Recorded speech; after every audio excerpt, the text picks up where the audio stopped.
How you guys and girls doing today? Tim918 here, and in this video we are talking about how to get a 20 bomb in 2020. Let's go.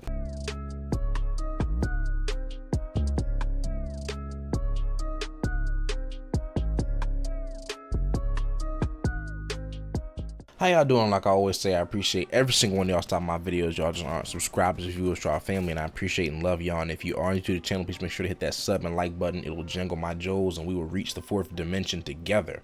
With that being said, y'all, let's get right into it. So the very first tip I have y'all on getting a 20 bomb in 2020 is making sure that you know your rotations and know who is dropping close to you. The reason why I say that is, how many times have you dropped in a area that you thought there was a lot of people? You might get 6 or 7 kills and then you rotate to the wrong spot. You see, you went over to Harvester, but there were actually 5 or 6 teams that landed Skyhook, and now by the time you get over to Skyhook, it's too late because all those teams are dead and you know your 20 bomb dream is dead. So not only should you be checking around you to make sure that wherever you're landing it's high populated, but also check and see where other teams are going on the map, so that way you know, okay, so 5 teams went here, 6 teams went here, and make sure you're landing in high populated areas such as the new spots on the map for season 6, such as Fragment. Everyone likes to go Fragment. People like to go to Harvester. People like to go Skyhook. Big places, a sorting factory, places that you know are highly populated and have a lot of good loot. That's where you'll find the most teams at. And the second tip I have for y'all is to make sure that you use meta weapons that will kill quickly. And what I mean by that is, if you do genuinely enjoy using the wingman or you enjoy using snipers, that's just fine, but understand that your chances of getting a 20 bomb are very slim when you do that, because even though these guns are very powerful, they take a lot more time to kill and a lot more skill. So you want to use guns that is going to be able to get you to kill quickly, like a Devotion with turbocharger, like a Vault, or R301, an R99 if you get it from a care package. Guns that allow you to literally melt through the enemy shield and get to the next rotation, because you want to make sure that you are killing everybody as fast as you possibly can. The moment you get that kill, the moment you get that team wipe, you are moving and you don't even have time to loot because you're moving so fast. So make sure that you're using guns that are in the meta and just using guns that instantly shred people. And the last tip right here, y'all, and I feel like this is the most important, it's actually 2 tips in one. If you can, make sure that you go into the game with a pre-made, or if you cannot, gauge how your teammates play. I'm going to go on the first point. Going into the game with a pre-made is a lot better, right? Because your chances of getting a 20 bomb are just a lot higher when you have teammates that you can communicate with and they're able to help you get the 20 bomb. So when you get into a fight, they can crack the shield for you and get the person to 1 HP, and all you have to do is shoot them with 1 bullet and you get a kill. On top of that, even if you can't look around and you don't know where everyone else landed in the area, your teammates might know where everyone else landed, and like I said, they can just point them out for you, shoot them a little bit and let you get the kill, and it's just a lot more fun.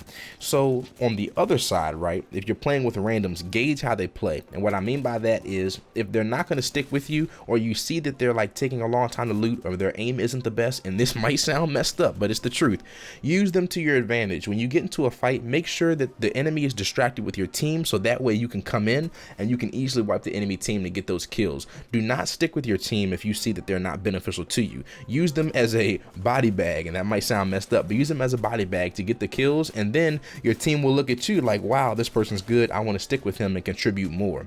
If your teammates on the opposite side, if your teammates are really good, you want to avoid them. Now if you get into a lobby and you're just randoms and they also have, your teammates also have 20 bomb badges and 4K badges, you know that it's going to be really difficult for you to get all the kills in every single fight you get into because your teammates are really good. So gauge your random teammates based on how you think their skills are and how you perceive it, and then act accordingly. Or the best option is to make sure that you go in with a 3-stack and a team that you can communicate with, because that will make the 20 bomb process so much easier. Alrighty, y'all, and that is it. So just a quick recap. Number 1, make sure that you know your rotations and you know where people are dropping in your area. After you kill all the teams in your area, make sure you go to the next big city or highly populated area so you can get as many kills as you can, and not go to an area that is not populated, because you do not want to go across the map and end up losing all of your potential kills. Number 2, making sure that you're using meta weapons, weapons that can easily shred people, such as the Vault, the turbocharged Devotion, turbocharged Havoc, R301,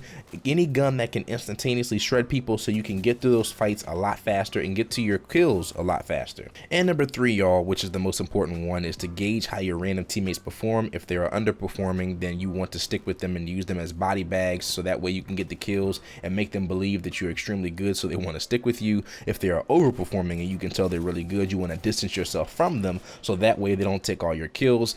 And the best option, y'all, is if you have 2 friends that can hop on and play, then obviously that is the best option, because then y'all can communicate, they can help you get the kills, they can help you crap people, and then you just have to shoot per one person once and easily get the kill. That being said, y'all, I really hope that y'all did enjoy this video. Let me know in the comments below what I missed. Let me know if you liked it, disliked it, and I will catch y'all in the next one. Tim918 out of here.